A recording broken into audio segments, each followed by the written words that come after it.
porque a través de ustedes voy a poder explicar un poco el contexto y la naturaleza de los mensajes que se estuvieron difundiendo profusamente en los medios de comunicación y que también se hicieron eco varias personalidades de nuestro ámbito político, jurídico, ciudadano en general.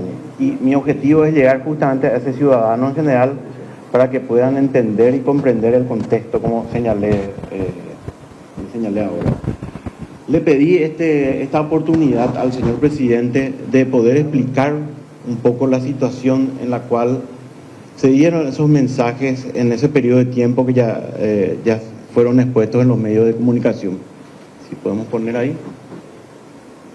Un poco para hacer la cronología de quién era Marco Alcaraz en el 2017.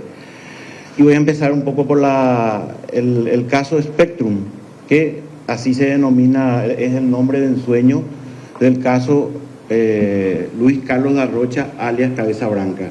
Y quiero empezar con esto. En el 2017, ahí está la fecha en que fue detenido el señor Cabeza Branca en Brasil, en julio del 2017. Eso fue Spectrum, lado Brasil.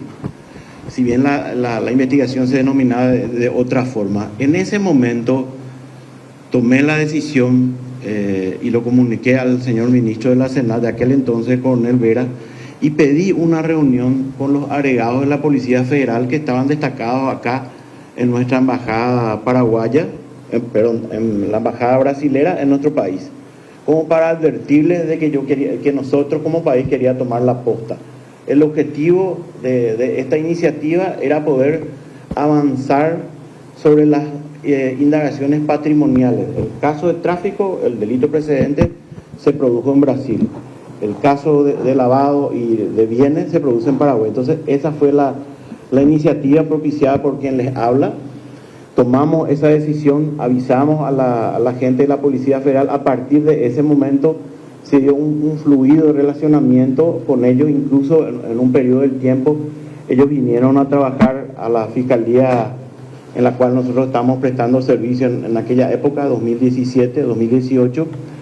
Como consecuencia, eso por el perfil de la fiscal Lorena Ledesma, le asigné esa causa.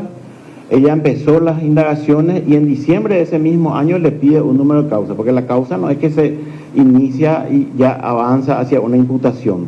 Entonces pide el número de causa en diciembre del 2017, atendiendo a toda la información que se tenía en ese momento, que tenía mucho que ver con personas físicas y personas jurídicas, y esas personas físicas tenían bienes y también las personas jurídicas. Entonces, el entramado de la investigación financiera patrimonial requería la exigencia de un equipo de trabajo, y eso fue lo que lo establecí y lo designé a Elba Cáceres y Carlos Alcaraz como coadyuvante, pero siempre la fiscal Lorena Ledesma era la titular de esa investigación.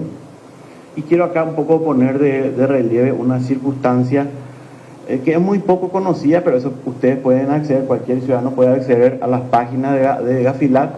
Nuestro país fue evaluado hace unos años y se mencionó como un hito importante de la lucha contra lavado de activos de precedente de narcotráfico a este caso. Por eso que es muy importante y yo lo tomé como un desafío personal, y creo que este equipo de trabajo que se designó en esa fecha lo tomó de la misma forma. Fue mencionado como una operación, la operación Spectrum, que involucra a las personas físicas y jurídicas, como les mencioné anteriormente, que estaban acá lavando el dinero del señor Cabeza Branca. La afectación, y esa hay una mención, como les señalé, una mención en la página de Gafilat, que fue un hito importante para el Estado paraguayo. Gracias a ese y otros casos que voy a desarrollar más adelante, pasamos a esa evaluación de Gafilat. O sea, sí teníamos acciones con respecto a los casos de tráfico, y sí teníamos acciones también con respecto a los casos de lavado provenientes de narcotráfico. Hago esa aclaración. No sé si creo que esa parte no está en la presentación, pero es de acceso público, de manera que cualquiera puede indagar esa situación. Eso se da en el 2017, 2018. En el 2019, el señor Eulalio Gómez toma contacto conmigo a través del WhatsApp. Ahí están esos chats que se publicaron.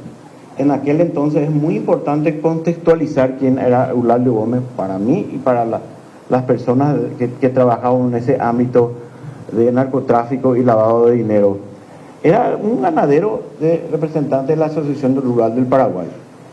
Así como en el pasado concurrieron otros ganaderos de otras áreas de departamento, personas que tenían algún tipo de vinculación con un caso ciudadano común. La política de mi unidad era política de puertas abiertas. Nosotros atendíamos a todos porque siempre había algo que podíamos sacar de información o nos podía orientar. Entonces esa era la línea que nosotros desarrollamos con esos 35 fiscales y esos 7, 8 que trabajaban conmigo en aquella época. Después fueron sumándose otros compañeros al equipo de trabajo. Con respecto a esta situación, los contactos que se hicieron en diversas fechas, nunca yo le di ninguna información respecto a la investigación de Cabeza Branca. En todas las ocasiones, y eso se refleja en los chats, en todas las ocasiones decía no hay nada respecto a la investigación financiera, que en una de estas líneas del tiempo menciona de que quiere resolver una cuestión financiera. Yo le derivo con la fiscal y la fiscal que le dice no hay nada. Entonces la línea siempre, la unidad fiscal, esté o no esté la persona vinculada, es no darle información, de manera que nada de lo que él hizo en acercarse, en tener este tipo de relaciones, en tratar de acercarse con presentes o algo así, tuvo ninguna repercusión de parte de mi actuación y de ninguno de los fiscales que estuvieron a mi cargo. En algún momento era muy insistente la intención. Claro que si alguien se acerca es para congraciarse y buscar vínculos personales, que yo no tenía ningún vínculo personal con ninguna de las personas que en 20 años pasaron por la unidad, ya sea como procesados, como denunciantes, como víctimas. Si bien acá la víctima en el caso de narcotráfico eran la sociedad en general, siempre traté de atender a todas las personas y les digo, el contexto se dieron en esas circunstancias. Siempre, primero, y otra cosa que no solamente la parte de resolver financieramente, como él dice, yo le escribo a la fiscal, le dice a la fiscal no hay nada. También habla de una declaración, yo no le mostré ni le pedí ninguna declaración a la fiscal, le dije no hay nada. También hay alguna consideración, pero esto ya son, y ahí les quiero decir que yo no puedo hacerme cargo de la interpretación que haga. Resulta que es muy difícil cuando uno habla en términos técnicos y la persona tiene una interpretación diferente a la que yo quiero proyectar. Mis respuestas siempre fueron diplomáticas, asépticas de alguna contaminación jurídica, ni menos darle información. Lo que él dice de que yo desconfiaba de la fiscal Lorena Ledesma, eso niego enfáticamente, eso nunca ocurrió. Y jamás le di esa información. Punto uno. Punto dos, de que yo le saqué la causa a Lorena Ledesma. Totalmente cierto, ¿verdad? Pero no es porque yo lo estoy diciendo ahora, eso se puede corroborar con datos de la realidad. ¿Y cómo son los datos de la realidad? Ella fue recusada 2018, 2019 y 2020 en 3 oportunidades. De manera que ella fue apartada provisoriamente de la causa porque alguna de las partes no quería que esté. En todas las ocasiones, quien les habla en este momento resolvió no devolverle, sino que las recusaciones eran inidóneas para sacar a la fiscal. Yo seguía confiando, sigo confiando en ella, a pesar que ya no estoy en el Ministerio Público, confío en ella, y prueba de ello es que la recusaron 3 veces y la dejé en el caso. Incluso en algún momento de esta historia, en el periodo de tiempo, se dijo se le sacó de la unidad. Yo no fui el que le sacó de la unidad. Ella sí me pidió en algún momento ocuparse exclusivamente, y lo que hizo la Fiscalía General en algún momento es darle 2 causas muy relevantes. Ella llevó a a éxito con eficiencia. El caso Cabeza Branca, que es importante señalar que la fiscal hasta hoy en día es Lorena Ledesma, si salió de la unidad, ella sigue teniendo la causa y tenemos que estar todos expectantes del juicio oral que se va a realizar en marzo del 2025. Ahí va a concluir la investigación del caso Cabeza Branca con todas las personas. El caso Cabeza Branca se imputó y se acusó a 14 personas en diferentes tiempos. Ya pasó la preliminar, como les dije, eso en términos técnicos está pendiente del juicio oral.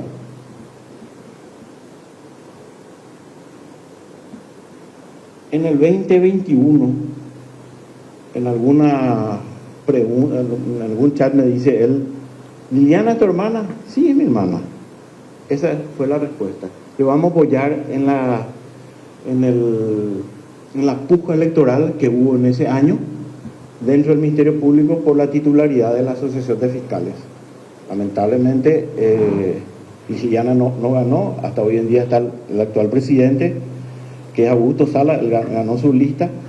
¿Y en qué contexto se dio ese contacto? Es porque Egidia Gómez Batista, hermana de Eulalio Gómez, era una persona que formaba parte de nuestro equipo gremial en aquel entonces. O sea, en ese contexto se dio la relación entre ellos. Y acá hay algo que es muy importante señalar, que no se está tomando en cuenta. Hablé de casos trabajados entre Paraguay y Brasil, Cabeza Branca. Toda la estructura de Yarvi, la estructura de tráfico, todos fueron condenados y procesados por los diversos fiscales que formaban parte de mi equipo, del cual yo me siento orgulloso hasta hoy en día. Siempre tuve un equipo brillante y fue lo que permitió a mí liderar y hacer una buena gestión como adjunto, aclarando ahí todas las decisiones que tienen que ver con la investigación, si le procesa o no, o si avanza con una investigación, son de los fiscales. Para ciertos casos puntuales, ellos me hacen consultas jurídicas que pueden observar o no, o consultas estratégicas más bien eran las que nosotros como equipo de trabajo estamos realizando. En 2021, el señor Yarvis Pavón, ya estando recluido en una prisión federal en Brasil, fue objeto de una requisa. Claro que cumplió antes su condena acá de 7 años, después se fue y terminó cumpliendo la condena en Brasil. Pongo de relieve eso. Se les trajo un montón de información del presidio en el cual está, se revisó toda su correspondencia, los datos que estaban en la nube, se accedió a información, y eso es lo que Brasil nos pide. La relación que nosotros teníamos la que tenemos con Brasil es una historia de parcería, como dicen ellos en portugués, y ellos nos pidieron formar dentro de la Fiscalía un equipo conjunto de investigación. ¿Qué significa eso? Un equipo de fiscales de Brasil, un equipo de fiscales de Paraguay y las fuerzas de seguridad, SENAT y Policía Federal de Brasil. Esa información vino en el 2021, nadie se enteró, se trabajó como 2 años, se inició con información de inteligencia que no fue revelada en ningún punto. En esa fecha estaba yo todavía como líder de ese equipo de trabajo. Después de 2 años se logra hacer la primera parte de Pavo Real. Pavo Real es el nombre de ensueño que le damos los paraguayos al caso de lavado de activos proveniente de narcotráfico, derivación de Yarvis Pavón.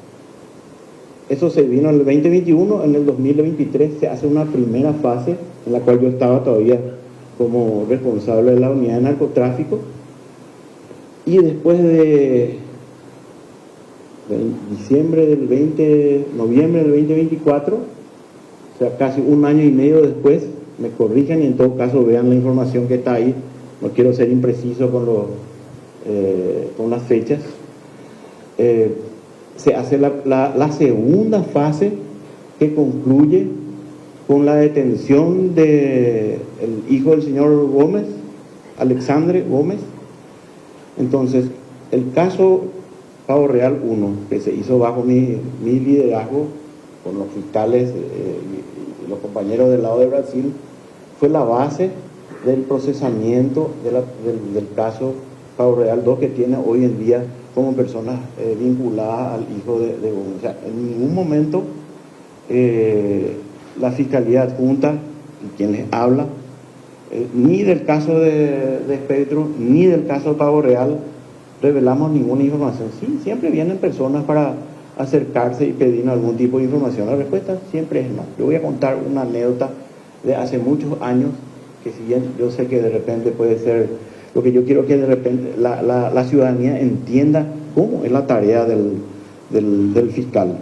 Hace unos años estamos trabajando en un caso, Tomás Rojas, un traficante hace 15 años atrás de ahora. Nosotros lo estamos escuchando por teléfono. Buscan personas, se acercan a mí, conocidos, no digo amigos, conocidos como con quien yo no tenía relación de amistad, pero sí relación profesional. Me acerco, ¿ustedes le están escuchando al señor Tomás? No, pues ¿cómo? Por favor. Siempre nuestra respuesta es no. Hace unos años también hubo algunas filtraciones y los abogados venían a preguntar, ¿ustedes están escuchando? No. Entonces es común para nosotros recibir este tipo de inquietudes y siempre la gente busca contacto. Yo le dije al señor Gómez en alguno de los chats, creo que no se publicó más, y de manera personal que le dije que no es necesario que se acerque con regalos, que me estaba incomodando. Sí, se dio en un periodo de tiempo, pero yo le dije que pare con eso, y paró. Ahí se terminó la conversación con el señor Lalo Gómez. ¿Qué estaba haciendo Marco Alcaraz en todo este periodo de tiempo? Por eso que es importante. Yo no me estaba concentrando solamente en Spectrum, tampoco me estaba concentrando solamente en Pavo Real y Jarvis. Ahí hay un montón de cosas, porque lo que quiero decir es, no es que estoy hablando sin base documental, porque hay alguna gente que está cuestionando mi trayectoria. La pasión de mi vida es luchar contra el crimen organizado. No me pueden endilgar de ninguna manera que yo tuve algún compromiso con ellos y en alguna parte de mi historia en la Fiscalía del 2007 al 2022. Vivo en la misma casa, tengo la misma capacidad económica y no tengo ningún problema de ser indagado patrimonialmente de la forma que sea, ¿verdad? Entonces, la gente que es difícil, pero me gustaría que transmitir también esto porque es importante. En el 2017, ahí la lista es gigantesca. Los que trabajan en el área judicial, muchos cubrieron en alguna parte de su vida. En el 2017, cuando se armó ese caso, voy a hablar solamente de dos casos importantes. Pulp Fiction, que era uno de los casos que estaba a cargo de Marcelo Pecci, cuando él formaba parte de la unidad de narcotráfico, se logró desmantelar una estructura criminal de narcotráfico vinculada al primer comando capital. Primer comando capital, gracias. El primer comando capital. Y ahí hay 513 kilos de cocaína. Otro caso en el mismo año, denominado Zootopia, que involucraba la estructura del primer comando capital con 500 kilos de cocaína. Y ahí hay un montón de casos, Azabache, Paredón.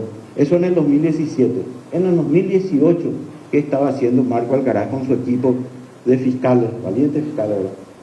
Yo solamente soy una anécdota y me ocupo la oportunidad de trabajar con ellos. El caso Berilo, ¿se acuerdan del caso Berilo que involucró a Cucho Cabañas? Después incluso había memes, se ironizaba sobre su situación. Sí, era un caso que fue llevado justamente por Lorena Ledesma y está pendiente de juicio oral. Involucraba una organización criminal de Ciudad del Este, involucraba a sectores políticos, también un diputado fue acusado en ese momento, es un caso relevante.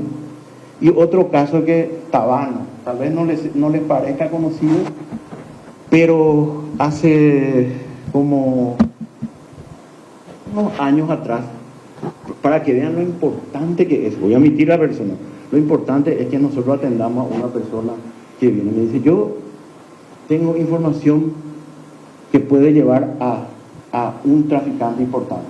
Yo lo escuché. Esa es una fuente humana.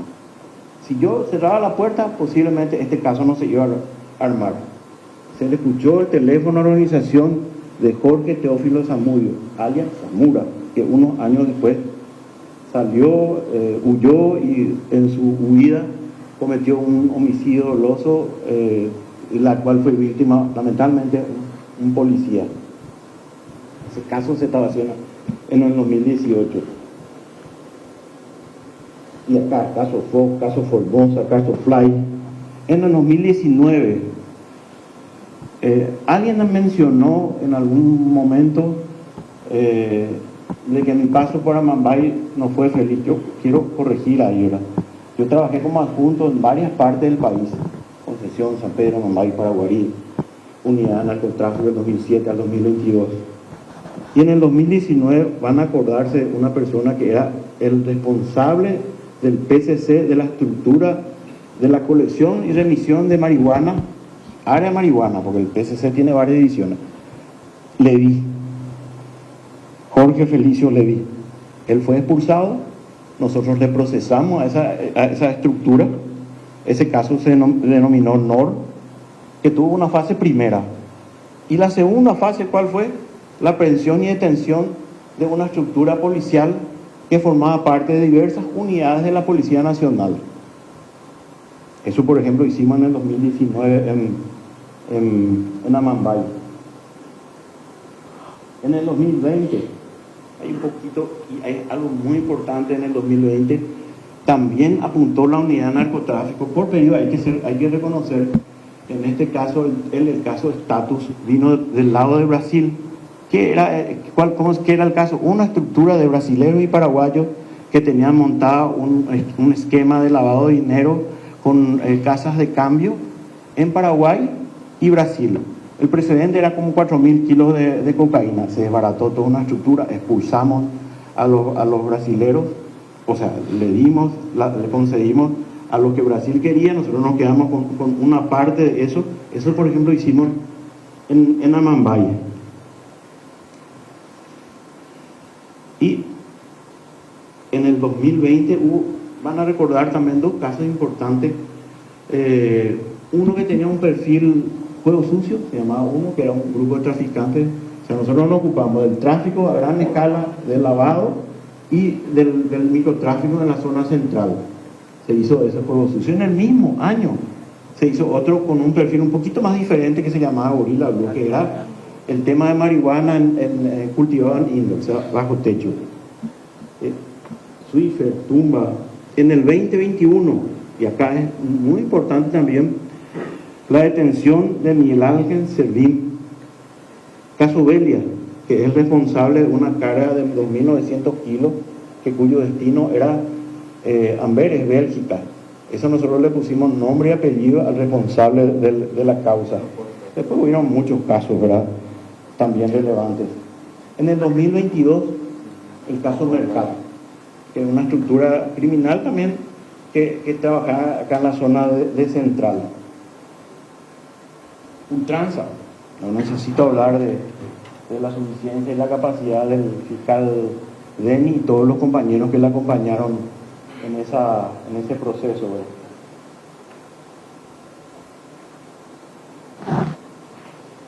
Y en el caso 2023, que ya lo mencioné antes, Cabo Real 1, que fue la base para poder procesar y vincular la estructura del señor Gómez con la estructura de Jarvis. Eso es lo que yo quería mencionarles, la postura que yo tuve y que tengo con todas las personas que tuve en el pasado, con las personas que venían y se acercaban a la unidad, y uno no podía cerrar las puertas. Y en eso incluía no decir la verdad a las personas que venían, escucharle y no creerle y verificar que lo que decía era cierto.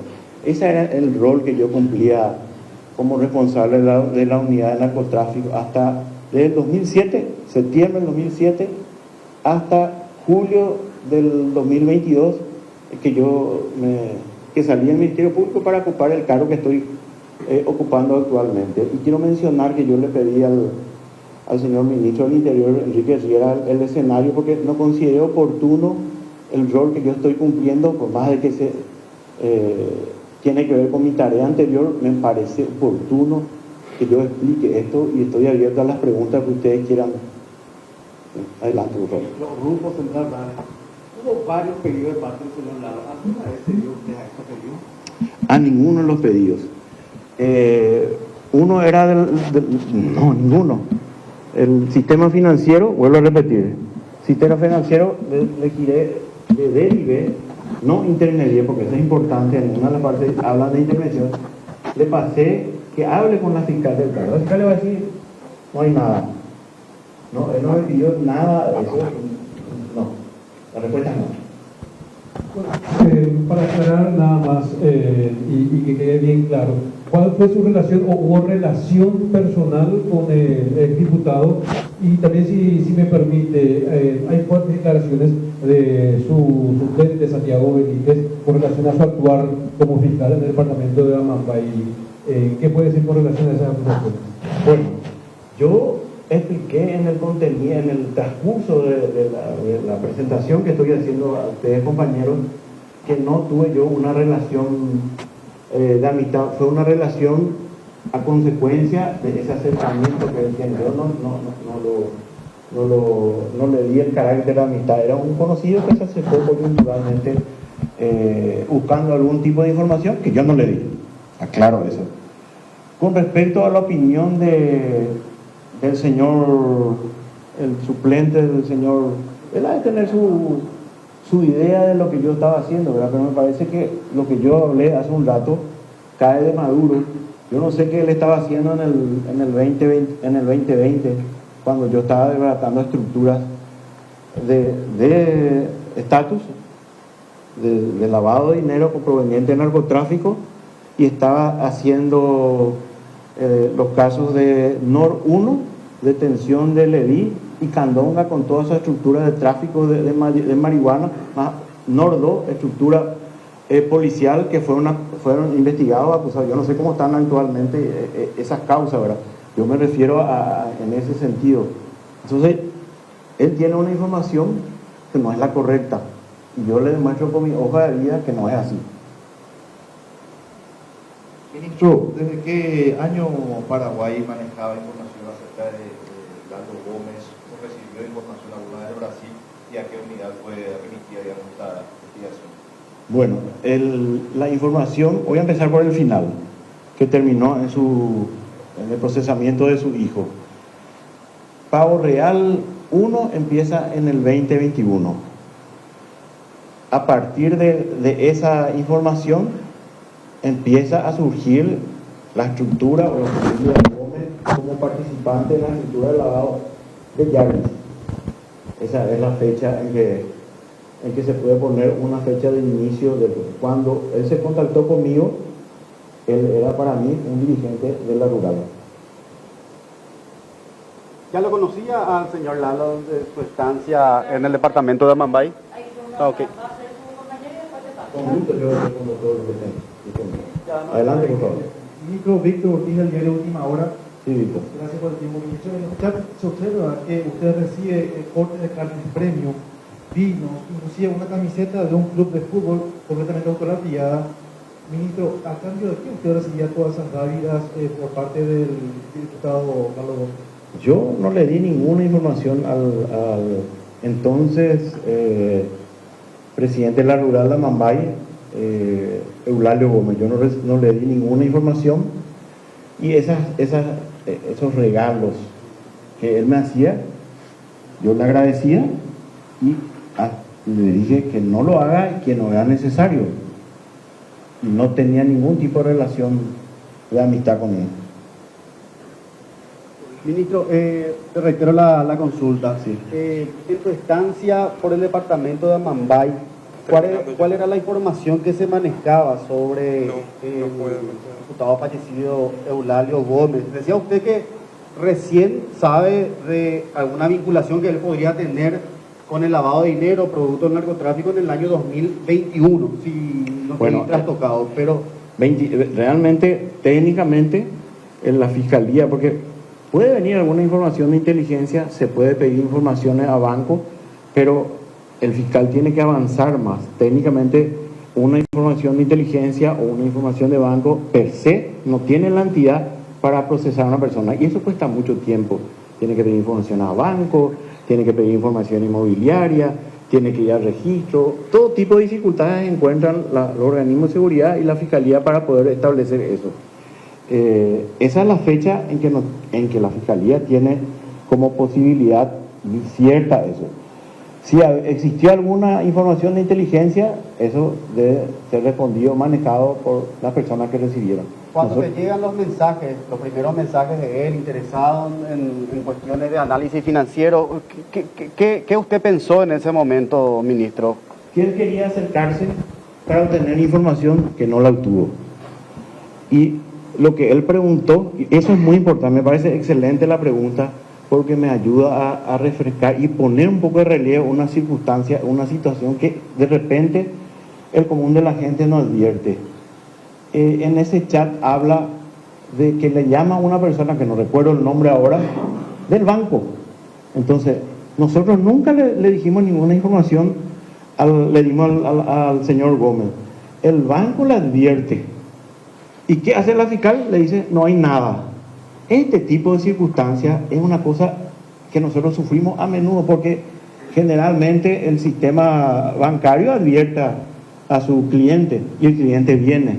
En muchos casos hubo hasta habeas data que plantearon las partes para saber si alguna persona estaba siendo investigada. Y la investigación penal está blindada. Nosotros no podemos decir entonces, la información que él tiene de alguna información que se estaba indagando, eso se estaba indagando ahí, respecto al sistema bancario, lo detecta el sistema bancario. ¿Qué le dice la Fiscalía? No hay nada. Con eso cerramos, ministro. Gracias. Muchas gracias a todos.